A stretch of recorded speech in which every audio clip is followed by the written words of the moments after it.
Linen cotton tissue ഫാബ്രിക്കിൽ വരുന്ന നല്ല സൽവാർ സെറ്റിൻ്റെ കളക്ഷൻ ആയിട്ടാണ് ഞാൻ ഇന്ന് വന്നേക്കുന്നത്. അത് നമുക്ക് നല്ല ഭംഗിയായിട്ടുള്ള ഷെയ്ഡ്സിലാണ് വരുന്നത്. ഇപ്പോൾ നമുക്ക് പീച്ച് വരുമ്പോഴത്തേക്ക് പീച്ചിൻ്റെ തന്നെ 2 ടോണിലാണ് വരുന്നത്. ഇത് നല്ല ലൈറ്റർ ടോണിലേക്കും ഇത് കുറച്ച് ഡാർക്കർ ടോണിലേക്കാണ് വന്നേക്കുന്നത്. അങ്ങനെയാണ് ഫസ്റ്റ് പാറ്റേൺ വരുന്നത്. പിന്നെ നമുക്ക് വരുമ്പോൾ ഗ്രീനിൻ്റെ 2 ടോണാണ്, ലൈറ്റ് ഗ്രീനും ഡാർക്ക് ഗ്രീനും വരുന്നുണ്ട്.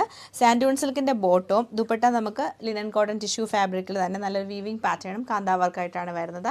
അപ്പോൾ രണ്ടിൻ്റെയും കളക്ഷൻ നമുക്ക് ഡീറ്റെയിൽ ആയിട്ട് കണ്ടുപോകാം. ഫസ്റ്റ് പാറ്റേൺ നമുക്ക് ഇങ്ങനെയാണ് വന്നേക്കുന്നത്. ലൈൻസ് പാറ്റേൺ കാന്താ എംബ്രോയിഡറി ചെയ്തേക്കുവാണ്. ടോപ്പിൽ ഒരു സെൽഫ് പ്രിൻ്റ് ഉണ്ട്, ബാക്ക് സൈഡും നല്ലൊരു സെൽഫ് പ്രിൻ്റ് ആയിട്ടാണ് വരുന്നത്. നല്ല ഭംഗിയായിട്ടുള്ള ഒരു സൽവാർ സെറ്റാണ്. ദുപ്പട്ടയും സെയിം പാറ്റേൺ തന്നെ പ്രിൻറ്റഡും എംബ്രോയിഡറിയും വന്നിട്ട് എൻഡിലേക്ക് വരുമ്പോൾ ആ ഫ്ലോറൽ പ്രിൻറ്റിൽ നല്ലൊരു കാന്താ വർക്കും കൂടെ ചെയ്തിട്ടുണ്ട്. ബോട്ടം പ്ലെയിൻ ആയിട്ടുള്ള സാൻഡൂൺ സിൽക്കിൻ്റെ ബോട്ടമാണ് പെയർ ചെയ്തേക്കുന്നത്. സെയിം പാറ്റേൺ കുറച്ചും കൂടെ ഒരു ഡാർക്കർ ടോണിലേക്കാണ് ഈ ഒരു സൽവാർ സെറ്റ് വരുന്നത്. നമുക്ക് നല്ലൊരു ഡാർക്കർ പീച്ച് കളറിലേക്കാണ് വരുന്നത്. നമ്മൾ നേരത്തെ കണ്ടുപോലെ സെൽഫ് പ്രിൻറ്റും എംബ്രോയിഡറിയും വരുന്നുണ്ട്. ദുപ്പട്ടയിൽ നല്ല ഭംഗിയായിട്ടുള്ള കാന്താ വർക്കാണ് ചെയ്തേക്കുന്നത്. സെയിം പാറ്റേൺ നല്ലൊരു പീച്ച് കളറിലാണ് ഈ ഒരു സെറ്റ് വന്നേക്കുന്നത്.